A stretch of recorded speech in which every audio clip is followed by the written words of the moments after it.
Hello everyone and welcome to another video. Today we are going to share with you 5 heritage locations in Cornwall we think you should visit. This is the first in this series, so please be sure to like and subscribe to be notified of future content. The rest of the series is linked in the description box, as well as individual vlogs of each location if you want to see more. All the postcodes, parking, accessibility and other information will also be in the description box. Let's get to it. First up, we would recommend that you head over to St Agnes and visit Wheal Coates. Wheal Coates is one of the most famous and most photographed heritage sites in Cornwall, with many engine houses scattering the seascape.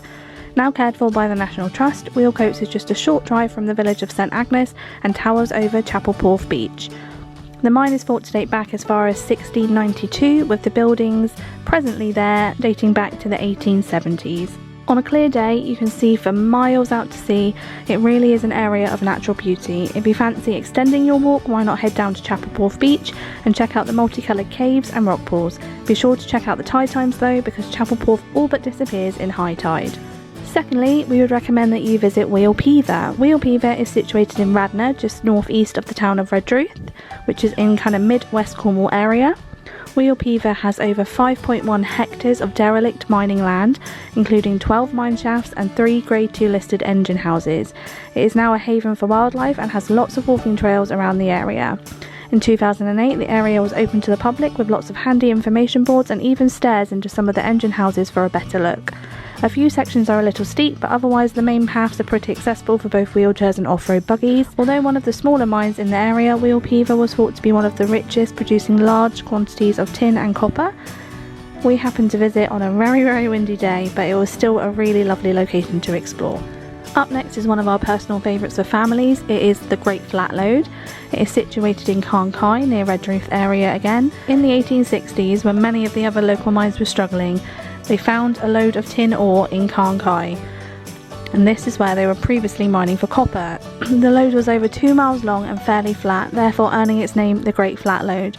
Within the lode there are 7 miles of walking trails, various derelict mining buildings and engine houses, tin smelters and old mining machinery. This trail is popular with cyclists and horses and makes for a great family day out.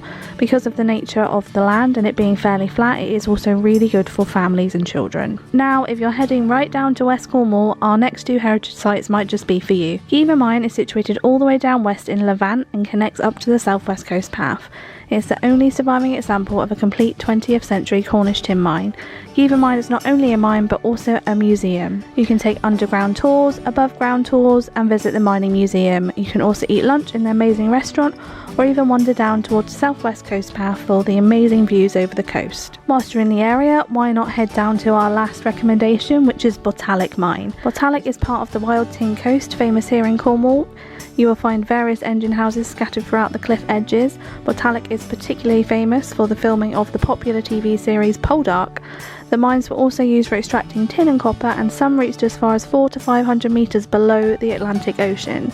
There are still several engine houses you can explore, as well as glorious walking trails along the southwest coast path. These have amazing views out to sea. It really is a must-see area. Let us know if you have visited any of these Cornish heritage locations. We'll have another video up soon with some more recommendations of places to visit here in Cornwall. Until then, please do like and subscribe, as it helps to get our little channel seen. We appreciate all your support and we will see you next time. Thanks for watching.